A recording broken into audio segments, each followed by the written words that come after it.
मिले मिल के बिछड़े फिर मिले अजब मोड़ पर।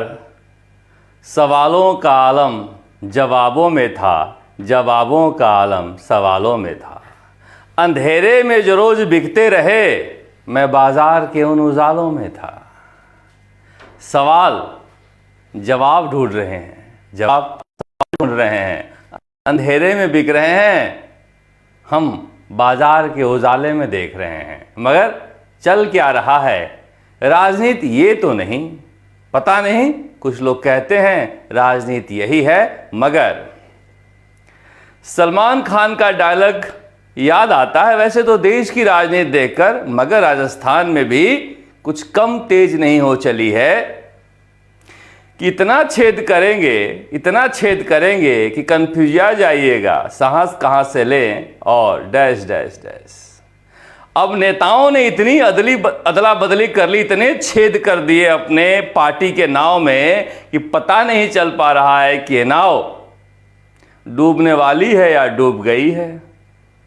राजस्थान के मुख्यमंत्री भजन लाल शर्मा कह रहे हैं कि कांग्रेस अब डूबती हुई नाव नहीं है, डूब गई नाव है। उधर कांग्रेसी कह रहे हैं सेंधमारी हमारी भी जबरदस्त है, आया राम गया राम की कहावत आपने नहीं बनाई है। वो भजन लाल ही थे हरियाणा के मुख्यमंत्री जो 34 विधायकों को लेकर कांग्रेस में भागे थे और आया राम गया राम की कहावत बनी थी।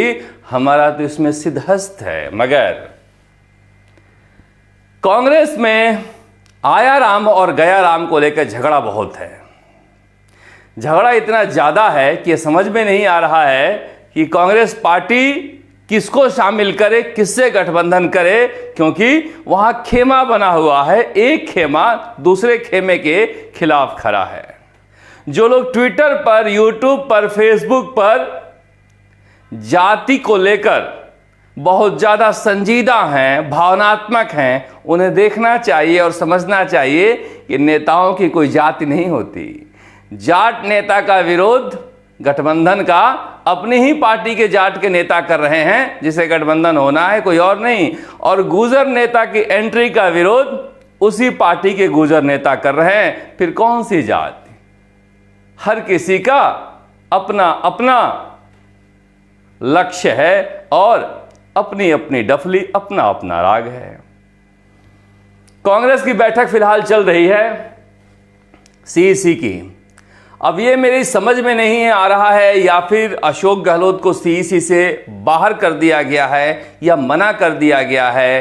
पिछली बार तो जाते जाते रुक गए थे जयपुर एयरपोर्ट से, और अब कहा जा रहा है चेन्नई चले गए हैं अपने बेटे वैभव गहलोत के लिए वोट मांगने, मगर सीईसी की बैठक में नहीं गए हैं। क्या मना कर दिया गया उन्हें? कई लोग ऐसा भी कह रहे हैं कि सोनिया गांधी उन्हें अपने साथ बैठक में नहीं बैठाना चाहती हैं। खैर, ये अशोक गहलोत के ऊपर है, कांग्रेस के ऊपर है, कौन बैठे कौन नहीं बैठे। मगर प्रदेश अध्यक्ष गोविंद सिंह डोटासरा, प्रभारी सुखजिंदर सिंह रंधावा और सचिन पायलट और नेता प्रतिपक्ष टीकाराम जूली बैठक में पहुंच गए हैं और बैठक चल रही है। बैठक में क्या होना है आपको पता ही है। बैठक में 15 नाम तय होने हैं। उसके साथ उन 15 नामों पर किस पार्टी से गठबंधन करना है यह भी आज तय होना है, और किस पार्टी के दूसरे नेताओं को लेना है इस पर भी चर्चा होनी है। हनुमान बेनीवाल को रोकने के लिए गोविंद सिंह डोटासरा, हरीश चौधरी, दिव्या मदेरणा, सुखजिंदर सिंह रंधावा समेत नागौर के सभी कांग्रेसी चट्टानी एकता के साथ खड़े हो गए हैं। जाट कांग्रेसी, यानी उन्हें लगता है कि राष्ट्रीय लोकतांत्रिक पार्टी का कोई बड़ा जाट नेता आ गया तो फिर मामला बिखर भी सकता है, और अशोक गहलोत पैरवी करते करते अब पीछे हो लिए हैं। मगर बात आगे बढ़ गई है। आज उस पर मुहर लगेगी या नहीं लगेगी? कल तक लग रहा था कि गठबंधन तय है, मगर गठबंधन में जाने से पहले कुछ चीजें कांग्रेस हनुमान बेनीवाल के साथ साफ कर लेना चाहती है। मुकुल वासनिक के साथ बैठक हुई है और अभी भी अड़े हुए हैं हरीश चौधरी और गोविंद सिंह डोटासरा। ये गठबंधन हम किसी भी कीमत पर नहीं होने देंगे। साथ में सुखजिंदर सिंह रंधावा और अमृता धवन भी हैं। अब देखिए क्या होता है। आज की रात हनुमान बेनीवाल के लिए भारी है। वैसे उम्मेदाराम की उम्मीदवारी बाड़मेर से तय हो गई है, मगर अकेले हनुमान बेनीवाल को लेकर कोई कश्मकश है ऐसी बात नहीं है। प्रहलाद गुंजल, याचना नहीं अवरण होगा, संघर्ष महाभीषण होगा, जीवन जय या की मरण होगा, भाई पर भाई टूटेंगे, विस्माण बुंद से छूटेंगे। अरे राजनीति ऐसी क्या बड़ी चीज होगी कि भाई पर भाई टूटेंगे। मगर रामधारी सिंह दिनकर जो है वो ओजस्वी कविता लिखकर गए हैं। हर गुस्से में आने वाला नेता उनकी कुछ पंक्तियां अपने ट्विटर पर डाल लेता है। अब प्रहलाद गुंजल को लेकर भी कसमकस जारी है। आज उन्हें शामिल होना था, मगर कहा जा रहा है कि शांति धारीवाल और अशोक चांदना अभी भी अड़े हुए हैं कि प्रहलाद गुंजल पार्टी में नहीं आने चाहिए। अशोक चांदना तो अभी भी नैनवा में मीटिंग कर रहे हैं और गोविंद सिंह डोटासरा और रंधावा के जरिए सीसी में फैसला कराने में लगे हैं कि एक ही नाम कांग्रेस ने तय किया है अशोक चांदना का, तो वही लड़ लें। प्रहलाद गुंजल की क्या जरूरत है। मगर प्रहलाद गुंजल को लेकर सचिन पायलट और दूसरे नेताओं ने बातचीत कर ली है, तभी प्रहलाद गुंजल ने छोड़ने का ऐलान किया है। अगर आज सीसी की बैठक में मुहर लग जाती है, जिसकी 100% गुंजाइश है, तो प्रहलाद गुंजल शामिल हो जाएंगे कांग्रेस में। अब कहां से लड़ेंगे पता नहीं, क्योंकि वसुंधरा राजे कल तक उन्हें यह आश्वासन दे रखी थी कि टोंक सवाई माधोपुर से हम आपको टिकट दिलवा रहे हैं। दूसरा ऑप्शन उन्हें भीलवाड़ा भी दे रखा था, मगर अब कांग्रेस ऑप्शन में उन्हें कोटा या भीलवाड़ा दे रही है। अब जहां देगी वहां से लड़ना है। मगर प्रहलाद गुंजल का भी एक वक्त था, वो वक्त बीत गया है, क्योंकि बार बार खून की नदियां बहा देंगे, हवा रोक देंगे, बादल तरसा देंगे, बांध तोड़ देंगे। ये ओजस्वी भाषण देते देते वो भी थक गए हैं। मैं उनके संपर्क में आया था गुजर आंदोलन में। गुजर आंदोलन में मैं हिंडौन से लेकर और पाटोली और पिलू का पूरा तक हमेशा डॉक्टर किरोड़ी सिंह बैसला के साथ रहा, और उसके बाद ये बीजेपी छोड़ दिए थे और वसुंधरा राजे के खिलाफ खूब भाषण दिया करते थे। बाद में बसपा भी जाने की सोची, उन्होंने पार्टी बनाई। वसुंधरा राजे ने घर पर बुलडोजर भी चलाया। मगर जब से वसुंधरा राजे से माफ़ी मांगकर वापस हुए, तब से भाषण ही बचा है, कोई बहुत ज़्यादा एक चरित्र बचा नहीं है। मगर फिर भी एक बार बीजेपी ने इन्हें बाहर कर दिया था, 2 बार ये चुनाव हार गए शांति धारीवाल के सामने। अब इनका कहना है कि ओम बिरला की वजह से हम हार गए, मगर वही फिर बात मैं राजेंद्र राठौड़ के लिए भी यही कहता हूं, जब वो कहते हैं कि राहुल कसवा की वजह से हार गए, तो काहे का बड़ा नेता जब कोई आपको हरा दे। इसलिए इन तर्कों में बहुत दम नहीं है। अब प्रहलाद गुंजल के ओजस्वी भाषण के अलावा और क्या क्या बचा है पता नहीं। मगर देखिए, भावनात्मक नेताओं से बहुत सावधानी से काम करना चाहिए। ये खून की नदियां अगर आपके लिए बहा देते हैं तो आपकी भी बहा सकते हैं, ये सावधानी बरतनी चाहिए। ये भावुक नेताएं, अभी भी वसुंधरा राजे की सभा जो उन्होंने कराई थी वो ट्विटर पर पिनअप कर रखा है, उसके नीचे ही अपना याचना नहीं उरण होगा लिखा है। हालांकि उस ट्विटर में नीचे गया तो मैं अभी भी पढ़ रहा हूं, लिखा है कृपया मेरे कांग्रेस से चुनाव लड़ने को लेकर कोई गलत प्रचार ना करें। मगर राजनीति में गारंटी की इच्छा न करें, कोई कभी भी कहीं जा सकता है। मगर सबसे ज्यादा जो पेंच फंसा हुआ है वो बीजेपी और कांग्रेस दोनों में दौसा सीट पर पेंच फंसा हुआ है। डॉक्टर किरोड़ी लाल मीणा ने साफ साफ कह दिया कि मैं बलि का बकरा नहीं बनूंगा और मैं दौसा से लोकसभा का चुनाव नहीं लड़ूंगा। और उसके बाद बीजेपी के पास ऑप्शन शेष है।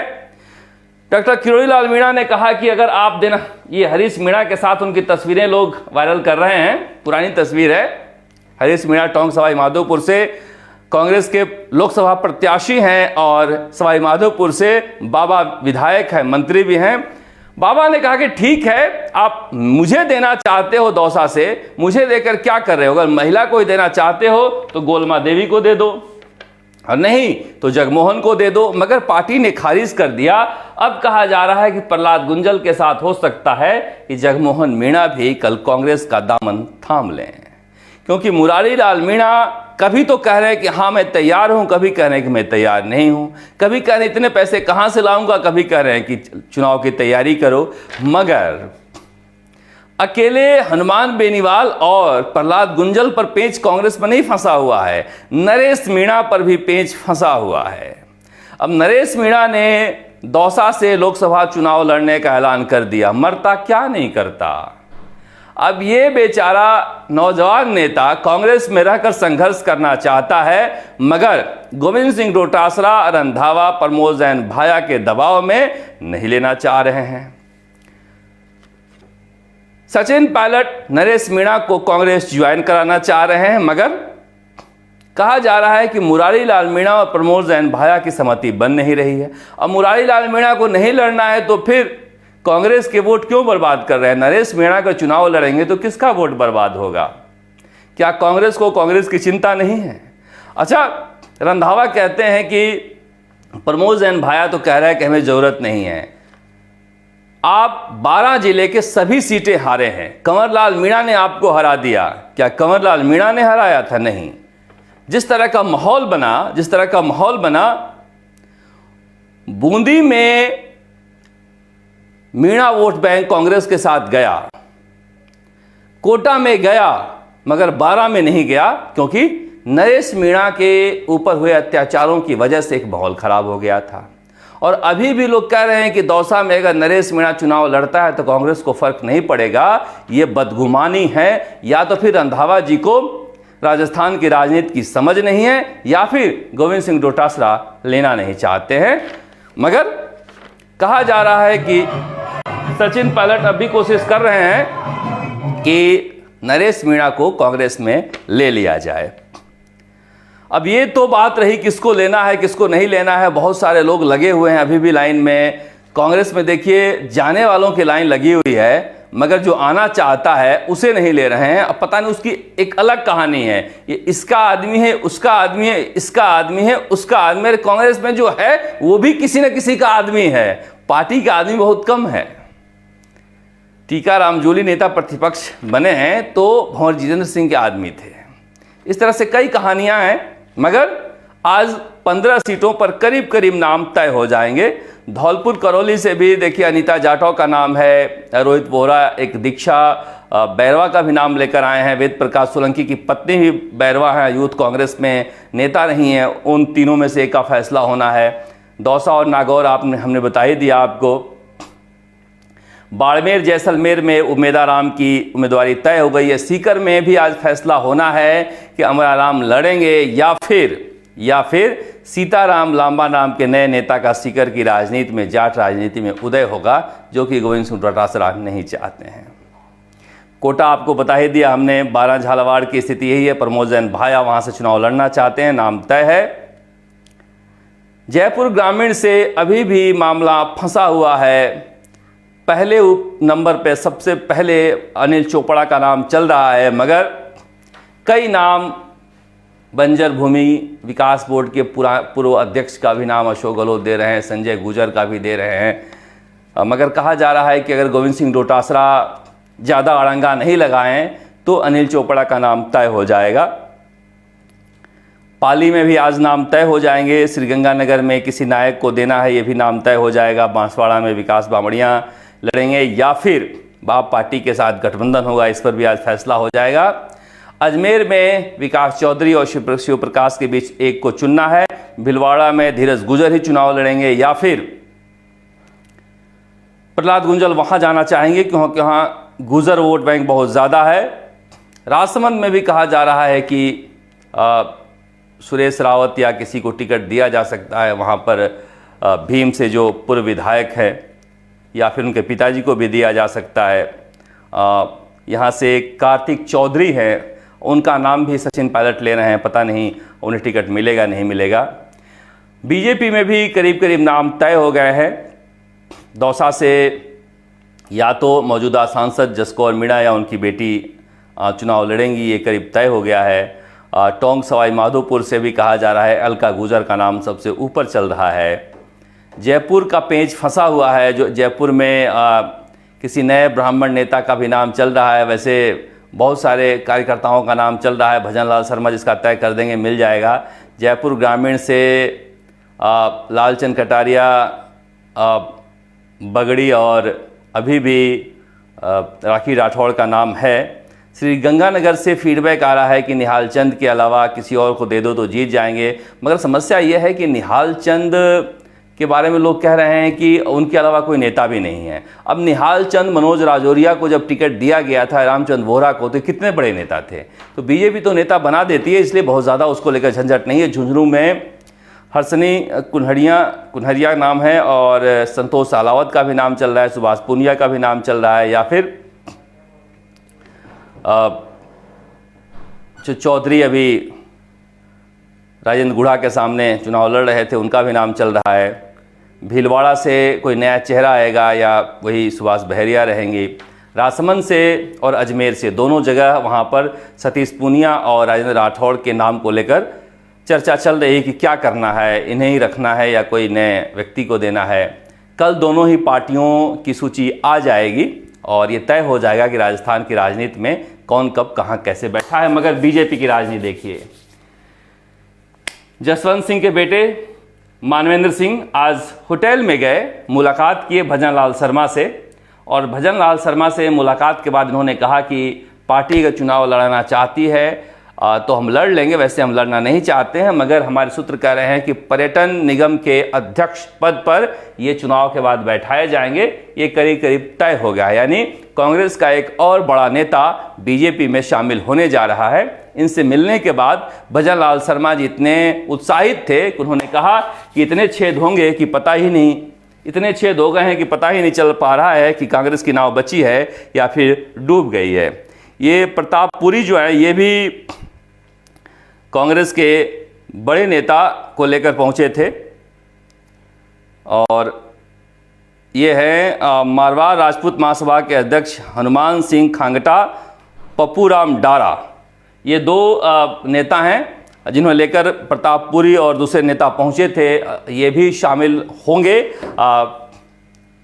बीजेपी में। ये अशोक गहलोत के बेहद करीबी नेताओं में थे, और कहा जा रहा है कि रविंद्र सिंह भाटी से भी बात बन गई है। जयपुर के बाद जोधपुर में भी लंबी मुलाकात हुई है मुख्यमंत्री से, भजन लाल शर्मा से, और ये भी कहा जा रहा है कि भजन लाल शर्मा के साथ वो हेलीकॉप्टर में बैठ के उदयपुर तक गए हैं। उसके बाद उनके सुर ढीले पड़े हुए हैं, तेवर ढीले पड़े हैं। दूसरे चरण के जो उनकी देवदर्शन यात्रा का प्रोग्राम जारी होना था अभी तक जारी नहीं हुआ है, होगा भी तो वो बीजेपी के बैनर के तले होगा। मेरी बात समझ में नहीं आ रही है कि ये जो भजन लाल शर्मा मना रहे हैं निर्दलीय विधायकों को, ये इतने दिन से बीजेपी की कस्में खा रहे थे, पहले क्यों नहीं मना रहे थे? क्या अब लगने लगा है कि रविंद्र सिंह भाटी बाड़मेर सीट को बिगाड़ सकते हैं, चंद्रभान सिंह आक्या चित्तौड़गढ़ सीट को बिगाड़ सकते हैं, या फिर बाबू सिंह राठौड़ जोधपुर सीट को बिगाड़ सकते हैं? अच्छा, ये मानने वाले तीनों राजपूत हैं, इनको मनाना आसान है, इसलिए भजन लाल शर्मा को ज़्यादा मेहनत नहीं करनी पड़ रही है। मगर राहुल कसवा को कोई मनाया नहीं क्या? पता नहीं। हनुमान बेनीवाल को किसी ने नहीं मनाया क्या? पता नहीं। क्या डॉक्टर किरोड़ीलाल मीणा को कोई नहीं मना रहा है कि? पता नहीं। अब जब नहीं मना रहा है तो कांग्रेस भी अपने कोर वोट बैंक को अपनी तरफ खींचना चाहती है, लिहाजा उन नेताओं को अपने पास बुला रही है। मगर देखिए, इतना तो तय है कि भजन लाल शर्मा ने एक समझदारी दिखाई है, और कैसे ज़्यादा से ज़्यादा सीटें जीतें इसे लेकर कम से कम कोशिश तो कर रहे हैं। क्या कांग्रेस में इतनी ईमानदारी से कोई कोशिश कर रहा है? बिल्कुल नहीं। कहने पर बुरा लग जाता है कांग्रेसियों को, मगर वहाँ हर कोई अपना खूंटा लेकर बैठा हुआ है, कोई दूसरे को जिताने के लिए मेहनत नहीं कर रहा है, अपने अपने इलाके में अपने अपने समझ के अनुसार मेहनत कर रहा है। भजन लाल शर्मा इसी वजह से मुख्यमंत्री के पद पर पहुंचे हैं, क्योंकि पार्टी देखती रही है कि कौन कौन पार्टी के लिए समर्पित रहा है। वैसे देखिए, जिस तरह से भजन लाल शर्मा सफलता हासिल कर रहे हैं, कहा जा रहा था कि पूर्व मुख्यमंत्री अशोक गहलोत चाणक्य हैं। दरअसल ये कुर्सी चाणक्य होती है। कि कुर्सी पर जो बैठा होता है ना, उसमें गोंद लगा होता है उस कुर्सी में, वो खींचा चला आता है, मधुमक्खी के छत्ते की तरह मधुमक्खियां जो हैं खींची चली आती हैं। इसमें कोई महान चाणक्य बनने की कोई गुण नहीं होते हैं, कुर्सी का गुण ही महान चाणक्य का गुण होता है। इसलिए भजन लाल शर्मा भी वही काम कर रहे हैं जो अशोक गहलोत कर लेते थे कुर्सी पर बैठे हुए। वैसे अशोक गहलोत अभी दक्षिण भारत की यात्रा पर है, जहां पर बेटे वैभव गहलोत के लिए नीरज डांगी और संयम लोढ़ा के साथ मिलकर वोट मांग रहे हैं। वैसे चेन्नई में गोविंद सिंह डोटासरा और टीकाराम जूली की तस्वीर छोटी छोटी जो लगती है वो लगा दी गई है। अब ये मसला सुलझ गया है। कांग्रेस और बीजेपी के अंदरूनी मसलों को लेकर जो भी कहानी कल तक नमूदार होगी, हम आपके सामने पेश करेंगे। आप देखते रहे राजस्थान तक। नमस्कार। जयपुर से शरद कुमार।